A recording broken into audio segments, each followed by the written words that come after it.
if you're paying attention, this is the same slide, but I wanted to break it up because I didn't want to be too long on one slide. So I said I needed to talk about this moose here named Walter.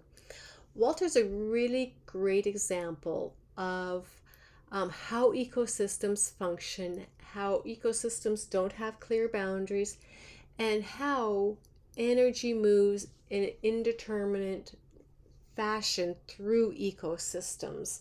So, this also gives me the opportunity to talk about structure and function again. Talked a little bit about structure and function with biomes, but I want to talk about it a little bit more concretely here, and I'll use Walter. Walter's function, as I've said, is to transfer energy, and he's an herbivore. His lunch is those nice bushes and trees that he's browsing on. And so everything about his structure is intended to live in a very moist environment and eat the vegetation in this very moist landscape. So he's got nice tall legs that allows him to step over things. He can wade through the Yellowstone River without getting his belly wet too often. So he's not stressed that way. He's got all the best eatens are right at mouth level for him, so he's got that opportunity. So everything about his structure permits him to be successful in this environment. Walter one day went for a little walk. So back in the early 90s, some researchers had been early tagging with satellite imagery a number of different animals, including a number of moose. And this study was important because it allowed the researchers to recognize what range do the moose inhabit. We've known for centuries where moose live, and for the most part, a really good trapper and wild uh, uh, adventurer would know where moose are, where they are, and how much landscape they occupy. But in the quantitative revolution, we're looking for, well, how many moose can be here? How far does a moose travel in a day? Where do they travel at different types of the year? What resources are they accessing? We were building a body of knowledge and creating some opportunity for mathematical statistical analysis with this, and the satellite imagery really allows for those understandings to unfold in a way that we didn't have before. So a number of moose had been tracked for a number of years, and the researchers got to know, what was typical, what wasn't typical. When things that weren't typical happened, it was usually because, some event caused the moose to do something in a short term, and move things around, move that moose from an area that was typical to an area that wasn't typical, but the moose generally came back within a day or two.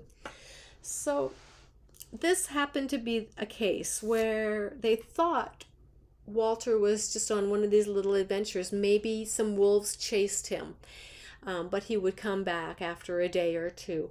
Or, tourists were being a pain in the butt, and, he had enough of them, so he was just going to move out of their way because they were harassing him just by being around.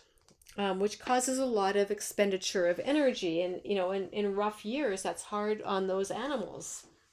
So the thought was, something had bothered the moose because he was in an area that wasn't typical for him, and he just kept moving. And so he took a little walk down the Yellowstone River, which was not unusual, and he was still in an area where moose are, which wasn't unusual in and itself. It just was unusual for him.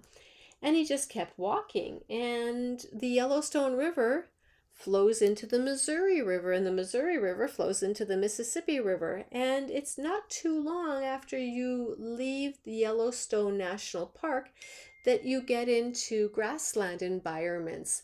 And with those grassland environments, now the ecosystem has changed, and that ecosystem then means that what he's designed for isn't available for him anymore. Those nice tall shrubs aren't there.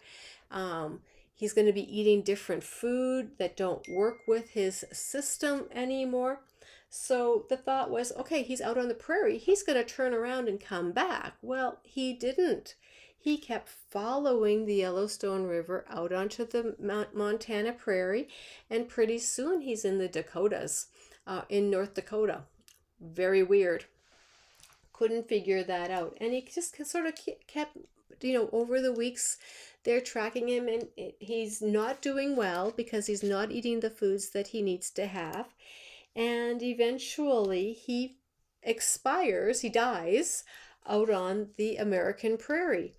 And so what has happened is, over a number of years, this moose, who's acquired matter from the Yellowstone forest, has built this 1,200-pound behemoth, walks out onto the prairie, and all of those years of energy that he puts into matter now is transferred to a prairie location. Really unusual. That's a lot of matter that moved in a very short time to a place that wouldn't ever normally had moved. So that's a really interesting example of how ecosystems are indeterminate.